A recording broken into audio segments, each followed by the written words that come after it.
Today we are going to be making modular buildings with the watercolor battlemap style. And I hope you can see my screen. It looks like you can. When you're building complex, and what I like to do is to create the ground floor first, right? But you start with that ground floor. Once you've decided where you want to change the layer. So if you want, this is all FG layer. I want to go to subtract mode and try to remove this. And the reason why I do this is because I want to paint the interior separate from the exterior. And that's super important because you don't want to accidentally be painting in a shadow or painting in some rock around the base of your building that you accidentally go inside of the building.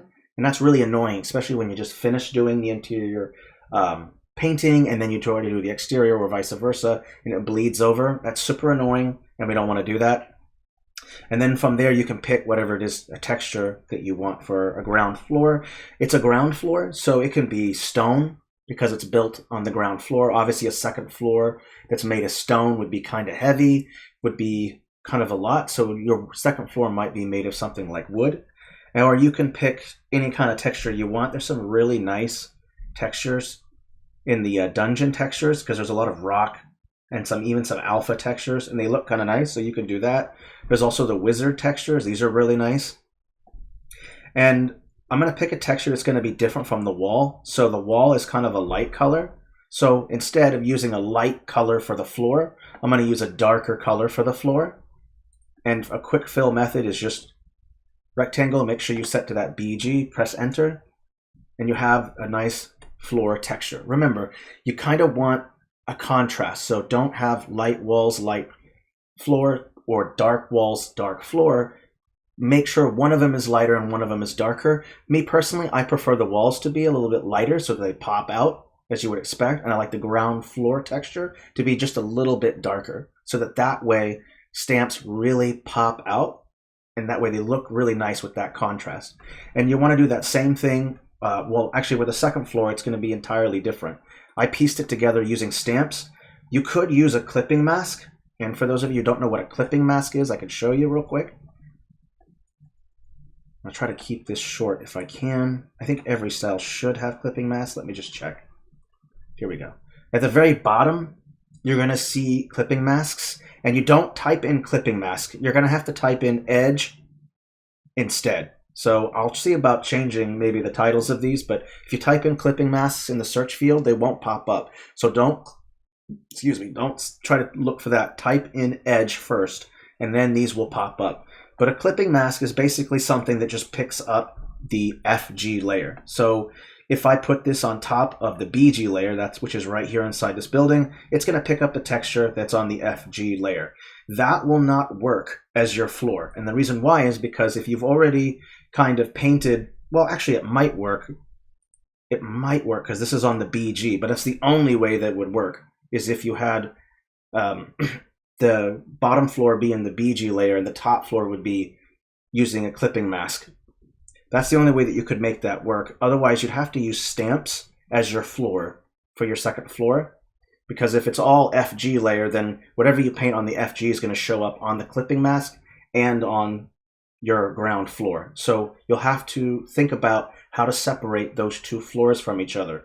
One clipping mask, but the ground floor has to be BG, or you can use stamps. In the example I showed earlier, I just straight up used stamps. I took a bunch of tables and just kind of pieced them together to kind of make the ground floor. You don't have to do that. We might try clipping mask here to see if it works. It might. I'm going to try it. So we'll just experiment with it real quick. Just make sure that it covers the entire floor. Take it down one level. And then I'm also going to group them real quick. Group. And I'm just going to call it the top floor. We're going to go over some things about roofs. So with the roof pieces, what makes them kind of complex and difficult to work with is the shadows. So the trick is just to be consistent with shadows. And the reason why we've added shadows onto the roof is because it looks really flat without adding one side being a little bit darker and one side being a little bit lighter. So the trick to that is just consistency with light and shadow. And that's how you set it up. So you'll notice that I pieced these together to where the dark side is on all on one side and the light side is on the other. The next step I'm going to do is, sometimes you want to decorate your roof to give it more than just this kind of flat look. And there's something called a ridge cap. The ridge cap is basically the line or the apex where the two slants come together at the top. So right here, this right here is the ridge. And sometimes you can put a ridge cap on top of that apex to make it look more interesting. And instead of, I'm going to use maybe a color that would look kind of interesting. And I like to use these, but you can use whatever you want. I'm just going to place them right on top and place one first to make sure it's on the right layer. I'm going to place a couple of them, place one here, and then maybe we can put another one right here or push it up a little bit further like this. And if it doesn't work out, that's okay. You can select all of them from this set and then just kind of resize them all to just fit right over like this. And a little bit, this is a really, so that's that part. And on the diagram, I put it over here where the chimney is, because we've put that on there. And I'm also, you have that grid, so you can line up where the chimney is going to be just right there. Looks good. I think that's about right. Yeah, that looks good. You can even place this right here too if you want to be on top to make it look like there's some consistency, or you don't have to do that. You can just leave it like that. It's up to you how you want to go about it. I try not to add that part because this will just show up on the roof. That's where you would expect it, but that's really personal preference. And this looks like this one goes up and goes down, this one goes down, and this one goes up. That looks good. Let me just go ahead and push this down a couple. I'll put it down here like this, and I'm going to put it below. Don't want it to be above. There we go. That looks fine. So you walk into the front door here, and you go right up this staircase, right up onto this floor right here.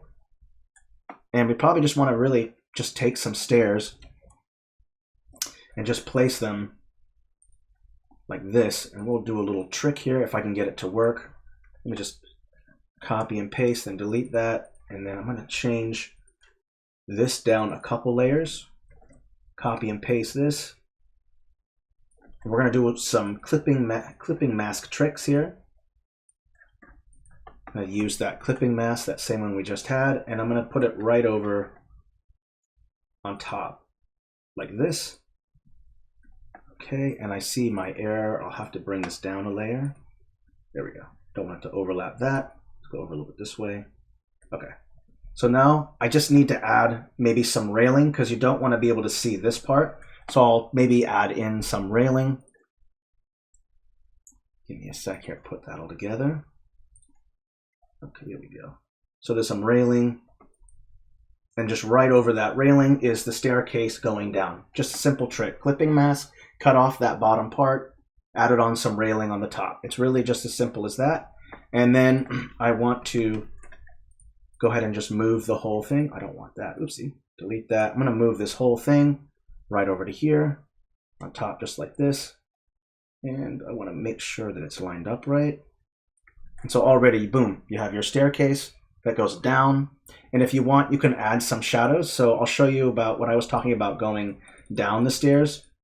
You could change it a little bit using another staircase, but I'm going to use the path tool and just show you a little bit about how a lot of pro users use the path tool to create shadows. So we'll bring the width up, and I'm not sure we have that floor set up going up to the second or top floor, but so let's see here. Yeah, this looks good. So this looks kind of good. And 1 second, let me open up this one, get some of these paths. This up within the next 30 minutes.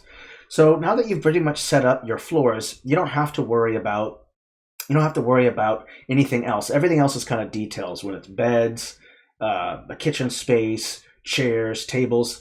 The only thing I would suggest, and it looks like this is a really dark floor, and it kind of looks like it's more of the wall. So I'm going to drop the brightness of those stairs to make it look like it fits in better with the floor texture. Because again, dark floor, light walls. I know.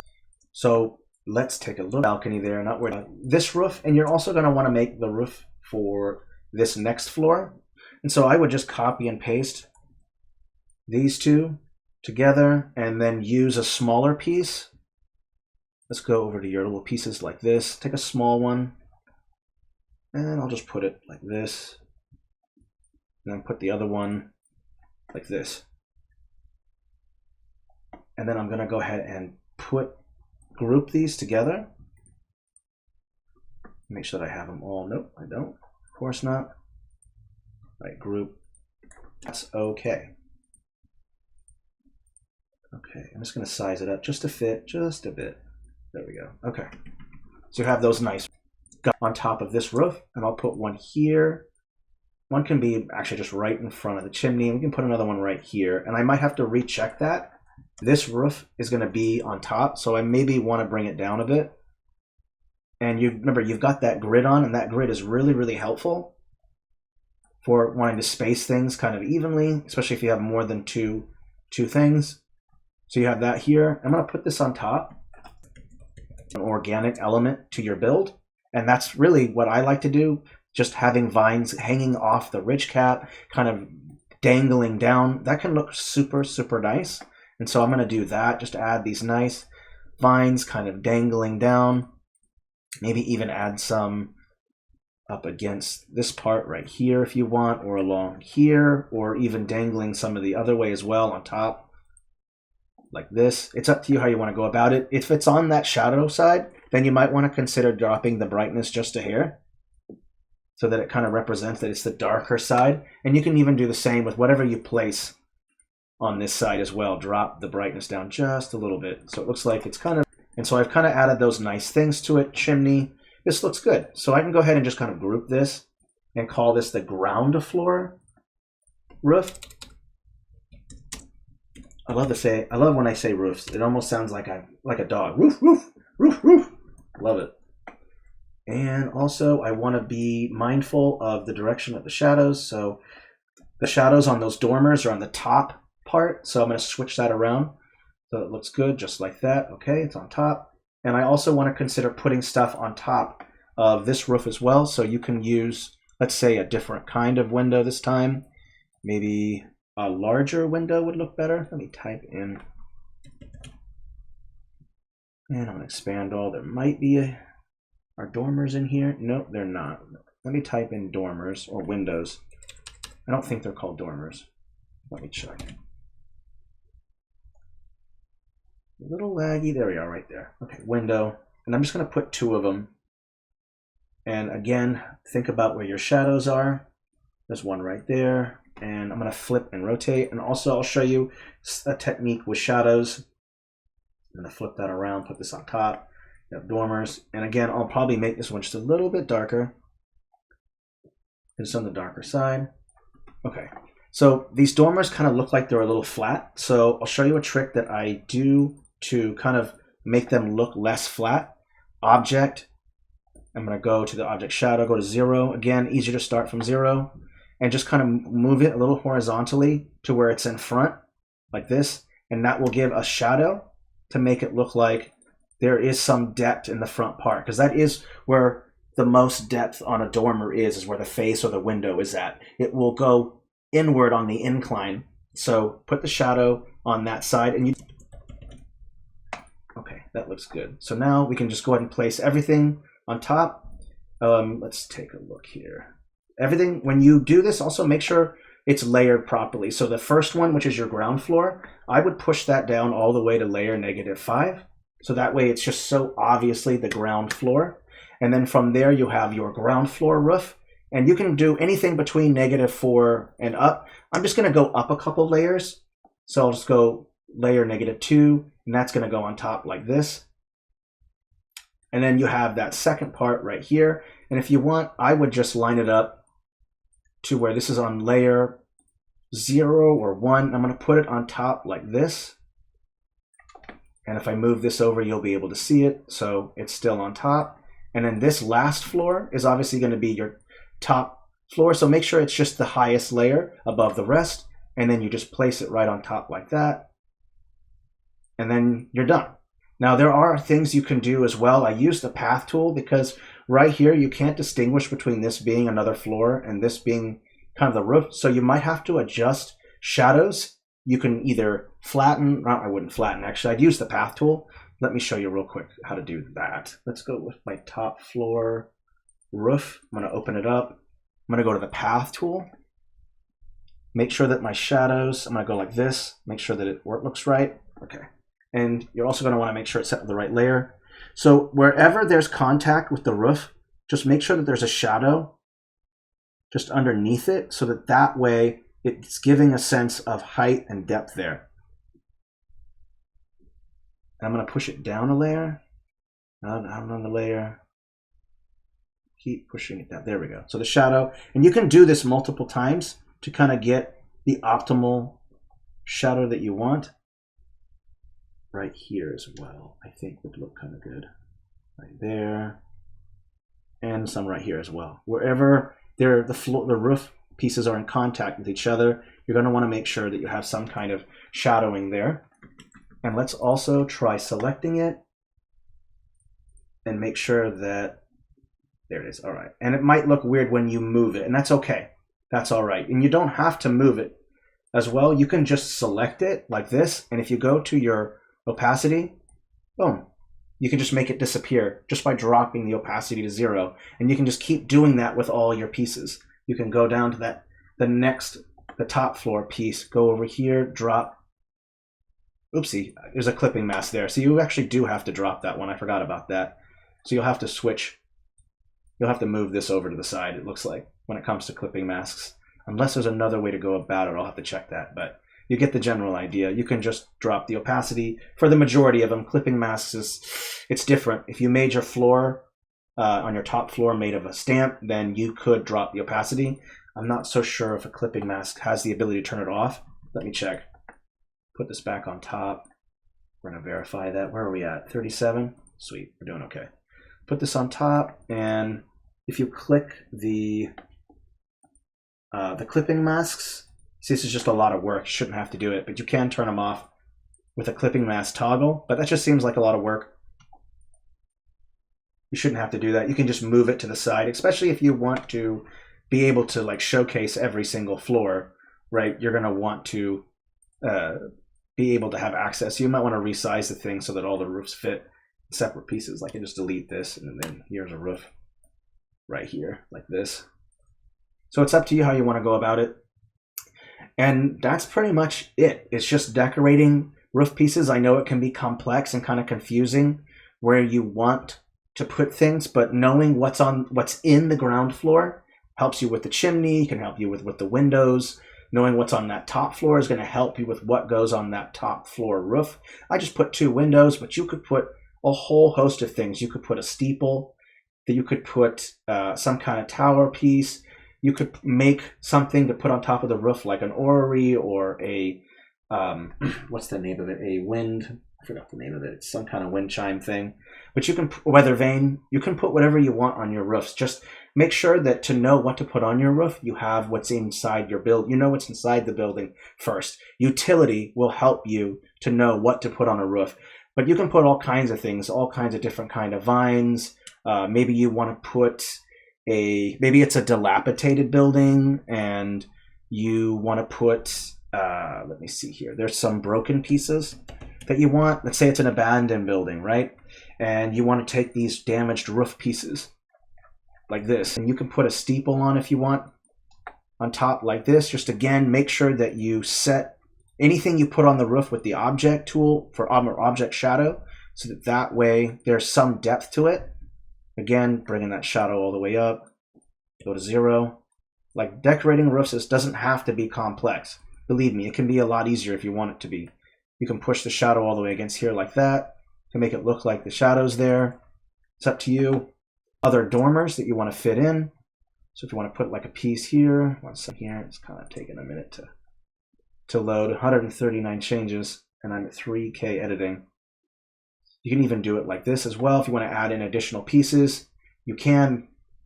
So it's up to you. Again, as complex as you want. Just know that the more complex that your building is, that means your walls are, that you're going to be basing your roof off of, the more complex it is, the more complex the roof is going to be. My suggestion is don't start with a complex building first if you want to use this method. Start with something simple first. Regular square, circle, whatever. I'm not even sure if we have circle pieces for roofs, and I'll have to check with that and maybe get that added. But Again, don't forget to use like a side view kind of guide, or if you want to recreate a fantasy regional building, you can do that as well. Just put the fantasy regional building in the top corner somewhere, and then you can kind of use it as a guide, but generally have an idea of the structure shape beforehand. Otherwise, you're going to get lost. You're going to get confused. Give yourself direction. Pick the shape and then build up from there, ground floor up, okay? And that's really the way to go about it. And I'll make sure that both the end piece map that I showed you in the beginning, I'll make sure to clone or make sure to make that public so that you guys can go over that and just kind of reverse engineer it if you want, because sometimes it's hard to explain it and some of you are just hands-on, and instead of me blabbing about it, you're going to be like, you know what, I'm going to do this myself. I don't want people to tell me how to do it. So go ahead and decide to reverse engineer it, clone it, and try it out. Okay, I think that is it. I'm going to go ahead and turn off OBS right now.